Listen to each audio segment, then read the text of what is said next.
Welcome back to Piece of Work, the podcast. I'm Danielle Tantone, and today I just wanted to chat about a bunch of things. It's just me, which is a little unusual. It's kind of hard to just talk to yourself, but I have a lot going on in my life, and I wanted to share it with you. It's been a while since I've recorded. I have been a little busy. First of all, with my job as a labor and delivery nurse, and second, with my business as a Medicare agent. As some of you may know, it's a Medicare open enrollment, annual enrollment period right now. So that's been busy just taking care of my existing clients. And I'm also going through a divorce. And that's been interesting. We'll just leave it at that.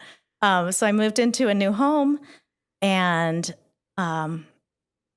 just kind of in a stage of transition right now and navigating a whole bunch of stuff.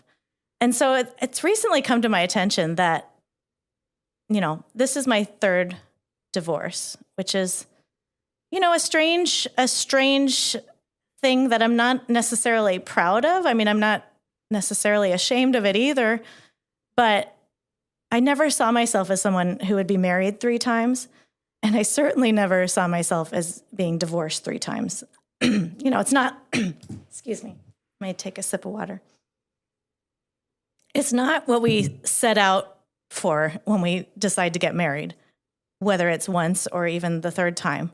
We have our highest hopes and dreams and, we imagine what life will be like, and we don't imagine that 10 years later we'll be getting a divorce. But it is what it is, and the reasons for that choice are complicated and not necessarily anything that I want to go into here. But I've been really doing a lot of contemplating and just kind of sitting with it and thinking about my life and where I'm at over these. What I've realized is that it's basically 3 decades of my life where I've been facing divorce. My first marriage was very short, but I got divorced right at the end of my 20s. And then my second marriage was longer, about 9 years. But by the time it was done, I was at the end of my 30s. And now, again, 9-year marriage. And now, again, I'm at the end of my 40s. And so facing this reality and just this life change at the end of each of those decades of my life is a very interesting thing. I'm a different person, and yet I'm the same person. So some things I'm way more mature about, way more grounded, more stable, smarter. And then at the same time, it's like I'm still that same little girl, the same struggles. I wrote a whole book about faith and overcoming love addiction and learning to just love myself. And just like any other addiction, like a substance addiction, I've talked about this in other episodes. I've interviewed people that have had addiction to alcohol or other substances. And, with those, typically, if you do a 12-step program, for most people, they never have a drop of alcohol again. And that's just what they need to do to be healthy. Some people are able to overcome their addiction and still maybe drink socially, or they think they are. But for the most part, in order to recover from an addiction, you have to have complete abstinence from the substance. So when you're addicted to love, or it's really not love, it's more like the attention and the attraction and the excitement of lust or whatever it is, but I call it love addiction for lack of a better word. So when you have been addicted to that thrill and that substance, it's a little bit harder to truly ever be over it, because you can go years and know, okay, I need to not let that happen. I need to put these boundaries up. And then you find yourself single, and it's very easy to get pulled back into that because it does feel really good when someone tells you you're beautiful, when someone calls you gorgeous, when someone, says you have a hot body and you're 49 and you don't even have nipples. We'll get back to that in a second. But it is addicting. Like, and I've had some conversations with friends who are either going through a divorce or have gone through it, and guys and girls, and actually a lot of guys who, have felt that thrill of the chase and so I've had to really, really examine myself and go, hey, is this healthy? Are you, be careful. And yet it's also really fun. So it's a very hard balance because there's no clear-cut boundaries. It's not like I can just avoid going to the bar and avoid ever taking a sip of alcohol because I'm, in relationship with people in all kinds of different settings, and it's just a constant work in progress. So that's been interesting just to kind of remark about that. And then also, so I touched on the nipples piece. That's interesting too. I went through breast cancer about 4 years ago, and I did reconstruction with implants, and I've talked a lot about that on this podcast. I interviewed my breast surgeon, my plastic surgeon who did the reconstruction couple episodes ago. And, I'm very okay and comfortable talking about that. I did do a reconstruction, but I never finished it. So I have implants, but I chose to have my nipples removed as part of the mastectomy. And so I like to joke that my boobs are like Barbie boobs. They're not quite as perfect as Barbie boobs because there's some scars and stuff, but they're basically just the shape of breasts, but they don't really look complete because they don't have nipples. And it was something that I always kind of thought I would do. Even my surgeon said that, it's clinically, like, there's been studies done that have proved that women really that the nipples really complete the picture. It's an important part of feeling like you're complete as a woman. And so I didn't really necessarily care about it. Part of it was the timing. I went through breast cancer right before COVID. I was in the middle of nursing school. I was, married with 3 kids. And frankly, I just was happy that they look good in clothing. And I considered even doing like a chest piece, floral, beautiful chest piece instead of nipples. Cause I was like, who needs fake nipples? They don't do anything. They can't breastfeed anybody. They can't even really feel anything. So what's the point of them? And so I kind of waited, sort of on purpose and sort of just because I was busy and just didn't, 4 years just flew by. And here I am now. I'm like, okay, now I'm single. Like, I don't know if these Barbie boobs are really okay. And then I'm like, okay, well, who am I doing this for?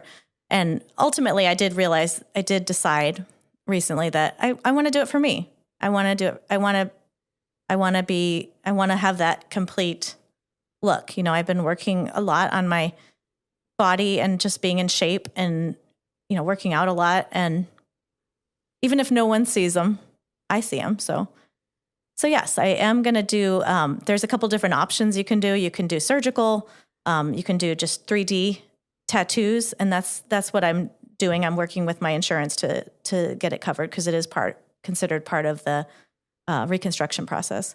But anyway, that was all of that. That was kind of, I went off on that tangent, but the reality of like, oh my gosh, if I go on a date, like, when do I tell a guy that I don't have nipples? Is that something you mention on a first date?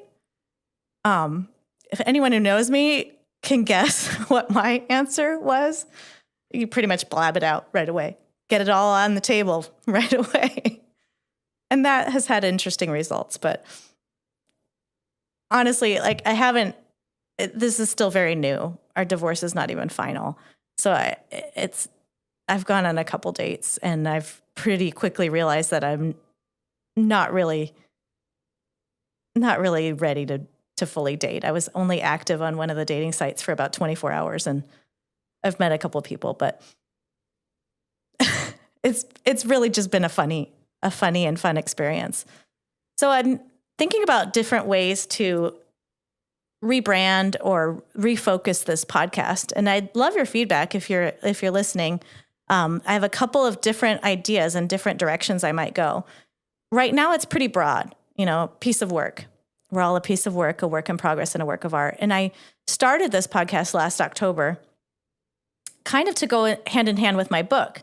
I figured it would cover many of the themes that I explore in my book, such as faith, love, divorce, breast cancer, addiction, or really anything, because the book obviously was a memoir. It's a story from my life. I always like to clarify that a memoir is not an autobiography. It's different. An autobiography is a story of someone's life, and usually it's someone famous who regular people would actually care about. When you write or read a memoir, it's a story from someone's life, and that person doesn't necessarily have to be famous or doesn't necessarily have to even have done anything super special. What makes it interesting for other people to read is kind of the journey and the story and the universal, like the specific that is also universal. So that's why I love reading memoir and writing memoir. I think that we can learn a lot from each other's stories and lessons that we've learned in our lives. And I definitely had some interesting stuff that I've gone through. So yeah, I think that it can have a universal appeal, even though it's a very specific story about someone's life and a very personal story about someone's life. So anyway, I thought I've interviewed other authors. I've talked about real estate. I've talked about Medicare, all these different things on this podcast. And I've always felt like it was probably a little bit too broad, and it really didn't have. One of the reasons why I've been so inconsistent with even recording is because I'm like, well, what's the point? Who's even listening? Who am I speaking to? What is the purpose of this podcast? Am I educating? Am I informing? Am I entertaining? Where am I going with it? And it's been a little unclear, as I've been a little unclear. So I'm working on finding more of a focus, and I have a couple ideas. So like I said, I'd love your feedback. One idea is to really hone in on breast cancer. So many women face breast cancer specifically. I mean, all kinds of cancer, but specifically breast cancer. And there are so many different topics and ideas and things we could talk about around breast cancer. Several of my episodes have been focused on breast cancer, and those seem to be the episodes that resonate with people and provide the greatest impact to people and actually connect. I mean, I've had people connect to my surgeon because of my podcast. I've had people, just reach out, wanting to talk, wanting to resources, wanting advice. So there's so much I can do with that. At the same time, there's probably already a lot of stuff about that. And I don't know if that's what I want to focus on. And, to what end? What am I offering? So that's one idea, breast cancer. Another idea is this, love and marriage and divorce. And again, I'd want to kind of be more specific. I was just chatting with a friend, and he said, what about, that's very interesting, that decades thing. Now you're approaching 50 and, going through a divorce and facing being single in your 50s. It's very different than in your 40s or in your 30s or in your 20s. So maybe you could talk about that. Maybe you could talk about just this year. I'm 49, so I have one more year in my 40s. He's like, maybe you could talk about turning 50, about this approaching your fifth decade. So that's an idea.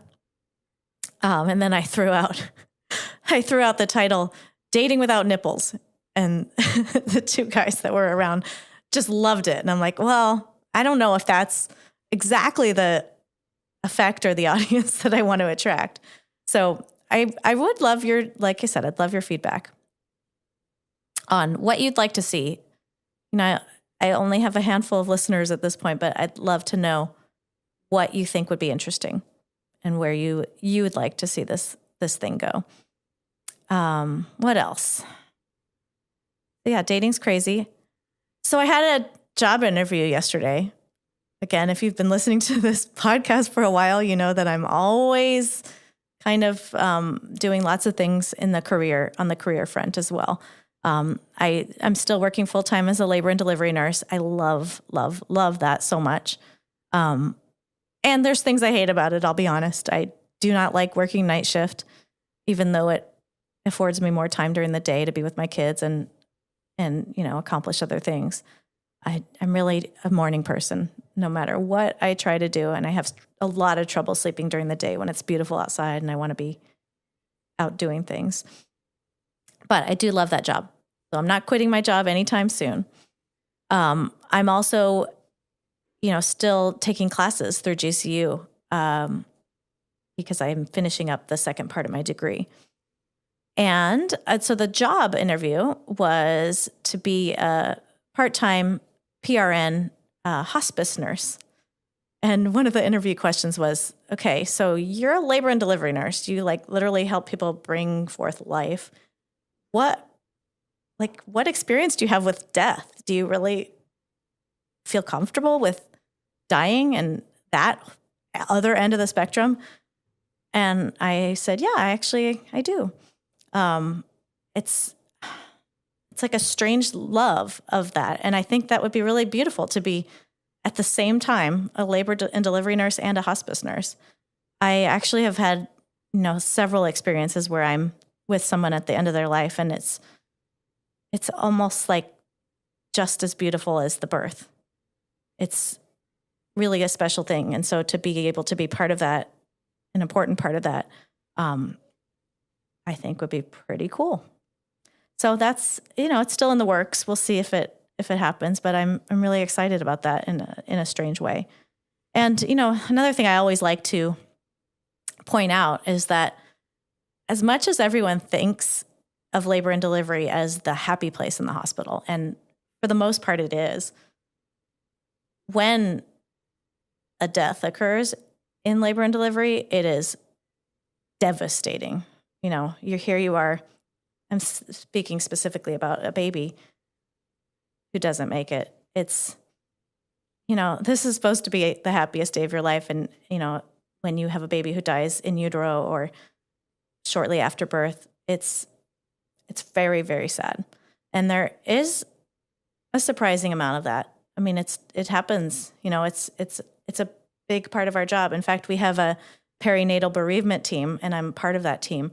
So I strangely love those days when I get called to do that, because as much as I love being a happy cheerleader and, seeing that baby born and take its first breath, I also really love being there to comfort people in their darkest moments.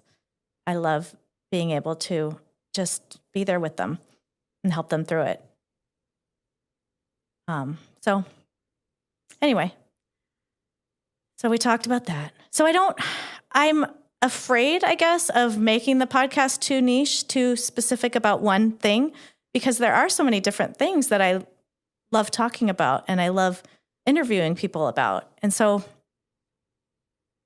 I don't know, as I'm talking here, I'm sort of convincing myself that maybe I don't want to change anything. Maybe I want to keep being all of the things because that's who I am and how I am. But we'll see. Because I don't want to just keep rambling along. I'd kind of like to have a purpose with this. I'd like it to do some good, because it doesn't do that much good if I only have a handful of people listening. And in order to gain a greater audience, I think that I do have to hone in on something. So I'd be curious again what resonates with you personally. You can reach me at by email, Danielle@DanielleTantone.com. You can, go to my website, DanielleTantone.com. I'm on all the social medias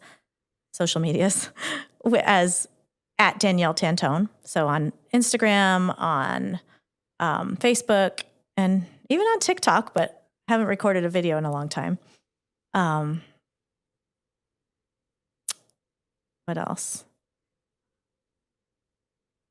That is about it. I would love it if you would read my book. It's available on ebook. It's available in paperback. It's available in audiobook on Audible even. You can even use your free credit, and it's read by yours truly. It's called Piece of Work, a Memoir. We are all a piece of work, a work in progress, and a work of art. And I think people have been surprised by what's in the book.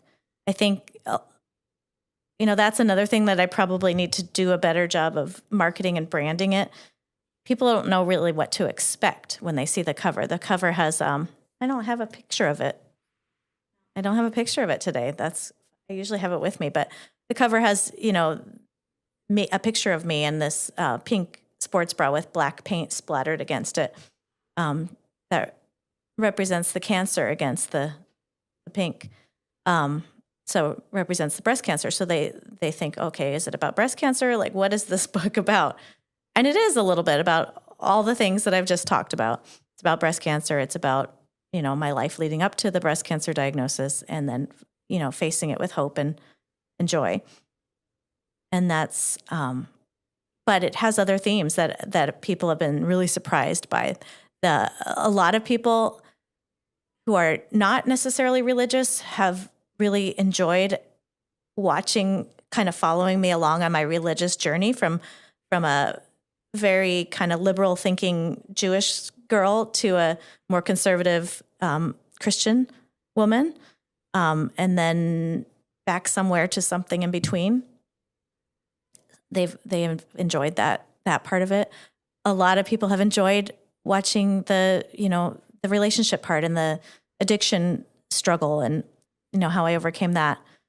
And then, of course, people do see value in watching how I, faced breast cancer, became a nurse during a pandemic, and just kind of embraced all the changes that came in my life. So I think that it's a good story, if I may say so myself. And, it can feel narcissistic to write a story about your life and even to sit here and talk to yourself on a podcast. But that's actually something I'd like to explore in the future too, because,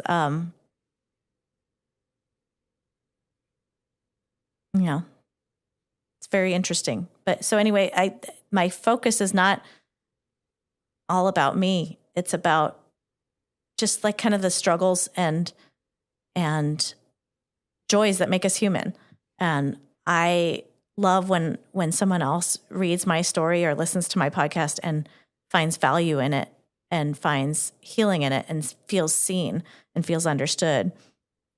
That's pretty awesome to me. So I'm working on writing a couple of other things in my spare time. Working probably on a second memoir. I'm working on a novel, my first novel. And again, working is kind of a loose term in this case because my time is absolutely packed right now, but I would like to become more of a prolific author and have many books out there for you guys to read. I want to put that out in the world. It's important to me. Whether I have one reader or millions of readers. I do hope it would be the millions. I mean, it'd be nice to actually make money from my books and podcasts someday. But in the meantime, I think that's about all I have for you. It's nice to be here. I do enjoy this. I think I enjoy it a lot more when I'm bantering with someone else. It's harder to make it about to make it valuable to others when it's just me talking. It's hard to think of what to say. So hopefully you found value in what I've said today. And I hope you have a wonderful day. Remember, we're all a piece of work, a work in progress, and a work of art, all at the same time. We're all pieces of the master.